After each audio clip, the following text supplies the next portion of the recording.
Looking at our world from a theological perspective. This is the Theology Central Podcast, making theology central. Good evening, everyone. It is Tuesday, December the 5th, 2023. It is currently 6:16 p.m. Central Time, and I am coming to you live from the Theology Central studio located right here in Abilene, Texas.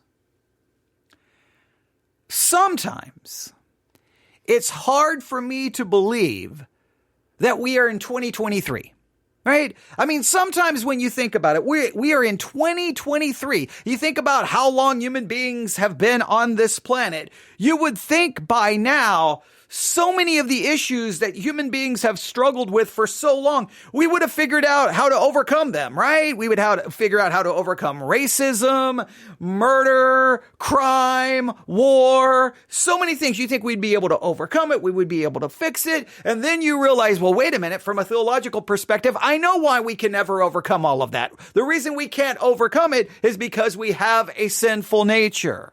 We have a sinful nature, and that sinful nature still exists in Christians and in non-Christians. It is there, and therefore all of this sin and this evil manifests itself in hatred and violence and gossip and slander and just all the different, I mean, I could just make a list of all the different ways it shows up, but it still bothers me sometimes that you would think basic lessons from the past we could learn, right? I don't know. Nazis, Nazi Germany, concentration camps, exterminating 6 million Jews, anti-Semitism. I don't know, you think we could learn maybe to move past that. Racism, bigotry, laws that deny people their civil rights, slavery. You think there's certain things we could just all agree. You know what, guys, that's bad.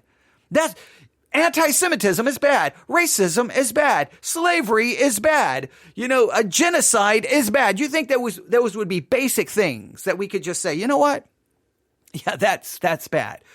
But since the situation within Israel and Gaza has escalated and there's been all of the violence and so many people have died and hostages have been taken and just that situation plays out day by day, the situation between Russia and Ukraine, as all of that is played out, what you realize is just the bizarre ways people approach this. Like, in so many ways, many people who I think would be more conservative, maybe even people who would be Christian, seem to be more on the side of Russia than they are in Ukraine, which is kind of weird to me. That seems bizarre to me. And then the situation that has erupted between Israel and Gaza, or I think it would be better to say between Israel and Hamas, a lot of anti-Semitism has started once again raising its ugly head on college campuses, on social media, throughout the world. And a lot of people, even many who claim to be Christian, seem to be not so supportive of Israel.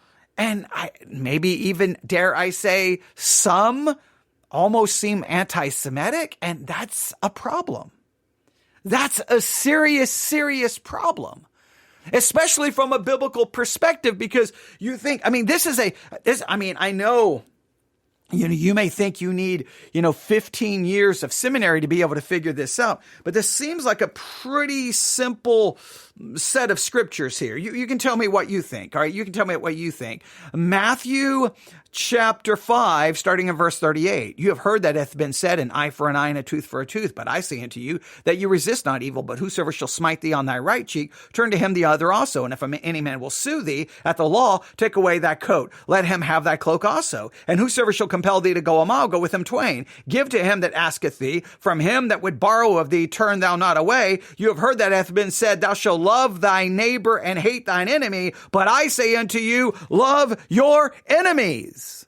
We are called to love our enemies. Even if you believe a certain group of people are your enemy, you're still supposed to love them. You're supposed to bless them. Now, I understand that's the law of God. And the law of God constantly demonstrates and manifests our inability to keep that law in any meaningful way because the sinful nature still persists. But you think we should at least acknowledge when we fall short of it, right? But there are times lately I've looked around, I'm like, I don't know if are we back in the 1940s? Have the the Nazis? Has genocide, has anti-Semitism now become the good thing instead of the bad thing? Like, have I entered into some kind of alternate universe? What is going on? Now, I don't know what we're looking to in 2024, but it just feels like anti-Semitism seems to be growing. And it seems, clearly anti-Semitic things are definitely increasing according to every study.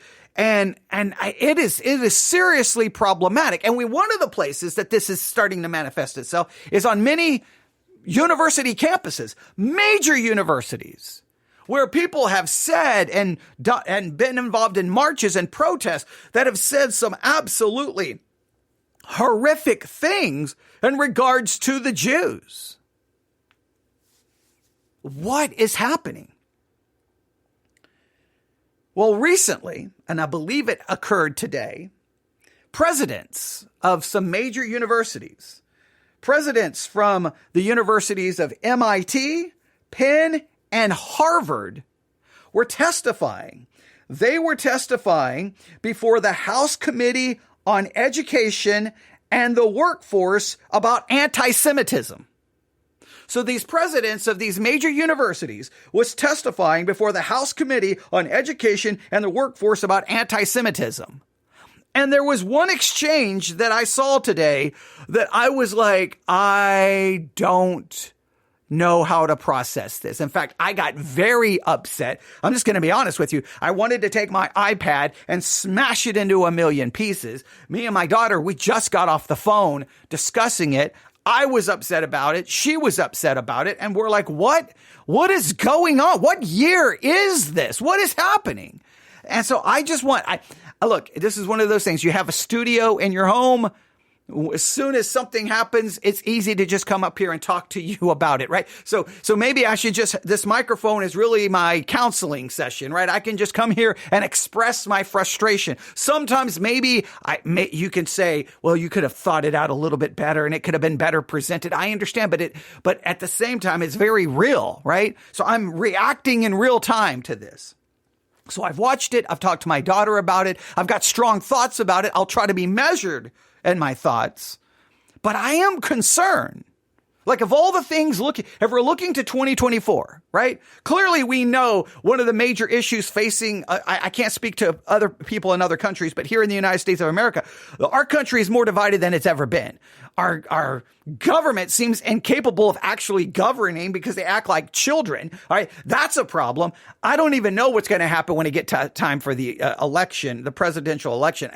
It's just going to be total chaos before, during, and after. I don't even know where we're going. The church, I don't know where the church is headed. But we've got, issues to deal with, like the rise of AI and how that will impact society. There's lots of things to talk about moving into 2024. And we will probably be talking about that more and more as we move towards it. But anti-Semitism. Now, is this a situation where in a very tense time, maybe, I'm just going to say hypothetically, the situation between Israel and Hamas finally calms down. There's some sense of stability, some sense of peace, a ceasefire. There is rebuilding. There is, aid coming into Gaza. I don't think there's never going to be a true solution. I don't believe, at least my eschatology tells me there's not going to be a true solution. And the true solution will be when, Jesus, the King of the Jews, returns and sits on the throne of David. But of course, many will disagree with that eschatology. So I don't even want to get into that because that just gets more division. But I don't think there's ever going to be peace there until the Prince of Peace, the King of Kings, comes back. But again, that deals with my eschatology. But let's just say, if that peace was to happen, does anti-Semitism then die back down? Does anti-Semitism decrease dramatically and we just move on to the next crisis, the next big thing? That's what you hope. But if the situation there continues to intensify, I don't know what anti-Semitism looks like moving into 2024. But here is the exchange. It's only 3 minutes and 31 seconds. It's going to go by quick. I'm going to try not to interrupt. I may, but I want you to hear this. Again, this happened I believe today, where presidents of major universities testified before the House Committee on Education and the Workforce about anti-Semitism, and some of the conversation dealt with anti-Semitism on these major university campuses. And I don't know if you realize this, it seems a lot of young people on TikTok, Gen Z, and on university campuses, they seem to be more in favor with Hamas than they are Israel, which it's somewhat kind of confusing to me. Now, I can understand you may not like the Israeli government, and you may say the Israeli government is guilty of war crimes. I got no problem saying that. I don't know why then that you would hate Jews, hate the Israeli government, right? Not a race of people. But even if you don't like Israel, you're going to like Hamas? Because many of these young people live a lifestyle that Hamas would kill you for. So sometimes it's just bizarre listening to what's going on in our culture. But let's listen to this exchange. You draw your own conclusions. Dr. Kornbluth, yes. At MIT, does calling for the genocide of Jews violate MIT's code of conduct or rules regarding bullying and harassment? Yes or no? If targeted at individuals, not making public statements. Yes or no? Calling for the genocide of Jews does not constitute bullying and harassment? I have not heard calling for the genocide for Jews on our campus. But you've heard chants for intifada. I've heard chants, which can be anti-Semitic depending on the context, when calling for the elimination of the Jewish people. So those would not be according to the MIT's code of conduct or rules? That would be investigated as harassment if pervasive and severe. Ms. McGill, at Penn, does calling for the genocide of Jews violate Penn's rules or code of conduct? Yes or no? If the speech turns into conduct, it can be harassment, yes. I am asking specifically calling for the genocide of Jews. Does that constitute bullying or harassment? If it is directed and severe or pervasive, it is harassment. So the answer is yes. It is a context-dependent decision, Congresswoman. It's a context-dependent decision. That's your testimony today. Calling for the genocide of Jews is depending upon the context. That is not bullying or harassment. This is the easiest question to answer yes, Ms. McGill. So is your testimony that you will not answer yes? If it if the yes speech or becomes no? If the speech becomes conduct, it can be harassment, yes. Conduct meaning committing the act of genocide? The speech is not harassment? This is unacceptable, Ms. McGill. I'm going to give you one more opportunity for the world to see your answer. Does calling for the genocide of Jews violate Penn's code of conduct when it comes to bullying and harassment? Yes or no? It can be harassment. The answer is yes. And Dr. Gay, at Harvard, does calling for the genocide of Jews violate Harvard's rules of bullying and harassment? Yes or no? It can be, depending on the context. What's the context? Targeted as an individual, targeted at an individual. It's targeted at Jewish students, Jewish individuals. Do you understand your testimony is dehumanizing them? Do you understand that dehumanization is part of anti-Semitism? I will ask you one more time. Does calling for the genocide of Jews violate Harvard's rules of bullying and harassment? Yes or no? Anti-Semitic rhetoric. And is it anti-Semitic rhetoric? Anti-Semitic rhetoric, when it crosses into conduct that amounts to bullying, harassment, intimidation, that is actionable conduct, and we do take action. So the answer is yes, that calling for the genocide of Jews violates Harvard Code of Conduct, correct? Again, it depends on the context. It does not depend on the context. The answer is yes, and this is why you should resign. These are unacceptable answers across the board. I don't even have words for that.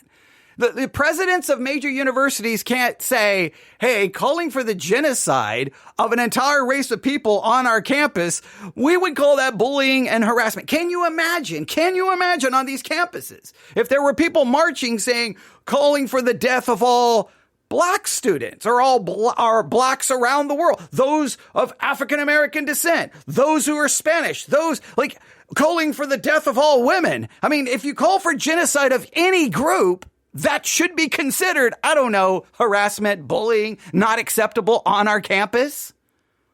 I got no problem. I am the biggest supporter of free speech. I believe in free speech. I want people to have free speech. I want people to have free speech. I want people to have free speech. But we also know schools have all kinds of rules on what you can and cannot do. Free speech primarily is speech that is not being restricted by the government. But in a school, the school can say, well, you have this, you can't do this, you can't do that, you can't do this. They can have all kinds of rules.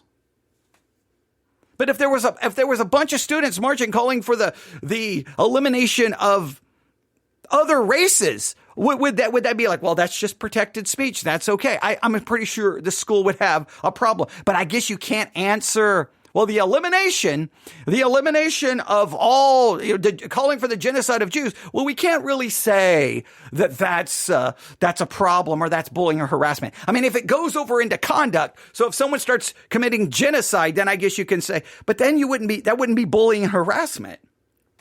That would be murder.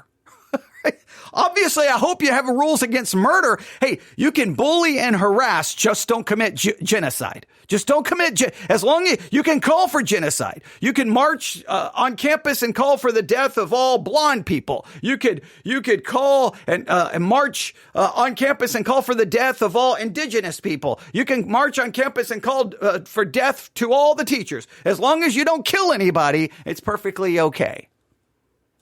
That's just...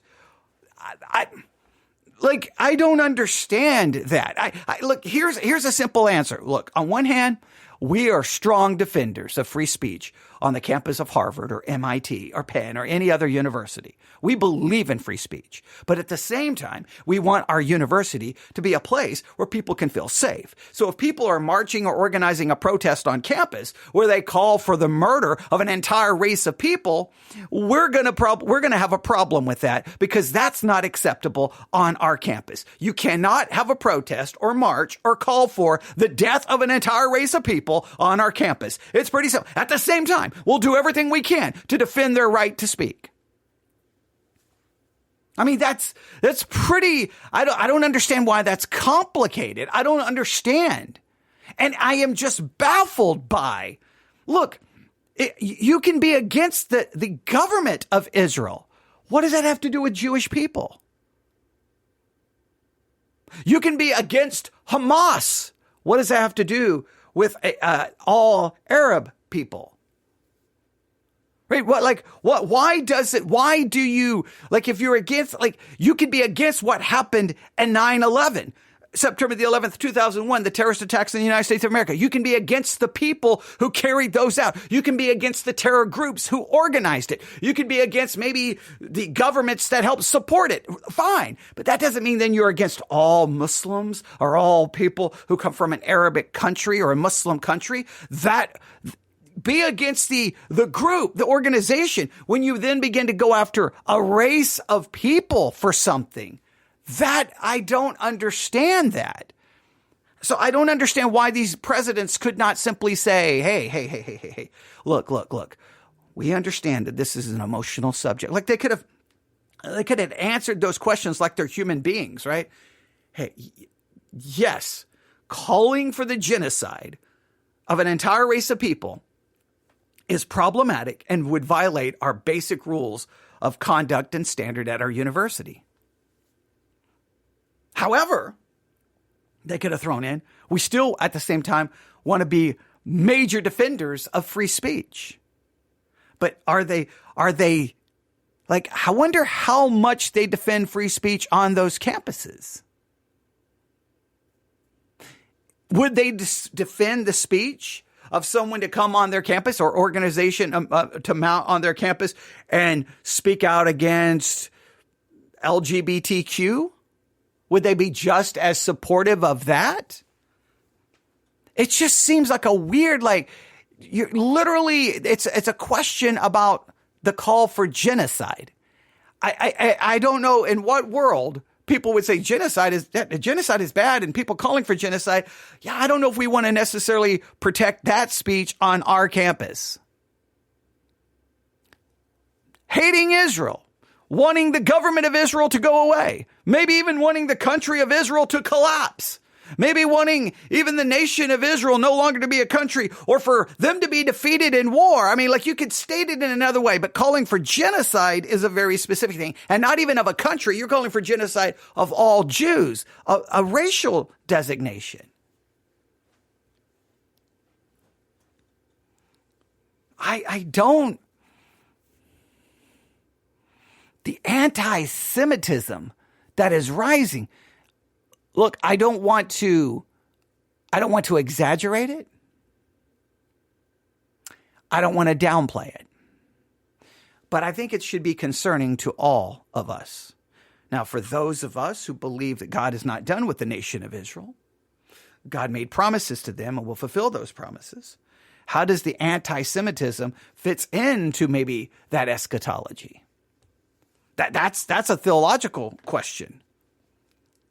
But even if you don't believe God has a plan for Israel and God is done with the national Israel and now it's all about spiritual Israel, even if you believe that, we're still supposed to love even our enemies. We still don't want to see genocide. We still don't want to see death and persecution of people because of their race. And just remember, I can believe that God is not done with Israel. I can believe God has a plan for Israel and at the same time still be opposed to maybe certain actions and policies of the Israeli government. I can still say, well, I think we could talk about Israel's military offensive into Gaza and how is that being conducted? And do we agree or disagree with it? Because obviously many civilians are being killed. At the same time, Hamas is clearly almost betting on that idea. Hey, because they're utilizing those civilians almost as shields. That's a problem as well. I mean, so there's many layers to all of it. But while we're trying to look at the different layers and process and come up with a good perspective on each individual layer in this situation, I think you think everyone would be able to say genocide is a bad thing. We do not support genocide. We do not support for people calling for genocide on our campuses. That's not controlling what someone believes. That is controlling what they can organize and say on campus. You can't change what a person believes, but you can say, we're not going to allow you to use the school grounds or school property for you to call for the genocide of another race of people. I mean, that's a very simple rule that you could have in a school. Now, if the student is not on school property and they're exercising their speech and they're calling for genocide, then you can have a whole different issue there. Then should the school then try to control a student's speech that's said off campus and no affiliation with the campus? Well, then, okay, I'm going to try to support freedom as much as possible. But there's got to be a fine line there, right? If someone is giving a speech of, I'm gonna kill all students, all high school students in America, I want them all dead. Typically, that's the kind of language you're like, oh, that's dangerous. Well, when someone starts calling for genocide of Jews, how do you know that's not going to lead to some kind of horrible attack upon an organization or place, synagogue, or some other place where there may be many Jews? See, to me, it crosses over almost as a direct threat. And they're trying to say, well, unless it's targeted at an individual, well, every Jew on campus would be targeted because they just called for the genocide of all of those students. Because any student on campus would fit the category they just made a threat against. Like, I don't understand why it's so complicated, but something just isn't right. That's all I can say. Something isn't right. That we're reaching a critical level where too many people seems to be supportive or not caring about anti-Semitism. Now, we listen to a Christian podcast going after Zionist. You know, if you basically believe God has any plan for the nation of Israel, that's Zionism, and you're misrepresenting the scripture. And it's like, what is going on here? What is going on here? Now, I'm not, listen to me. I'm trying to express feelings, not trying to be dogmatic here. Maybe the anti-Semitism is not as bad as I feel it is and what I have seen. I'm not saying that the church at large is changing, but I think that there is some concerning aspects to what is going on. And it's something I think we need to take great concern with. I don't know if that clip bothered you, but those university presidents not able just to say, yes, calling for genocide of an entire race of people would violate our code of conduct and our basic rules. Like, I don't understand how that's a problem. At the same time, though, we would take it case by case situation and we would try to do our very best to defend free speech as much as possible. But the calling for genocide over a race of people would violate basic rules of conduct, because you can't have people on campus doing that if you want the people of that group the people who are being threatened with genocide are not going to feel comfortable on your campus. The call for genocide is bad. And look, if there was a campus and they were calling for the genocide of all people from Arabic nations, all Muslims, I would be opposed to it. If there were people on a Christian campus calling for the genocide of all LGBTQ people, I would be opposed to it.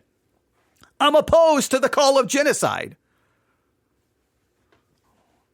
Have we so lost our minds and our culture that we can't even say that anymore?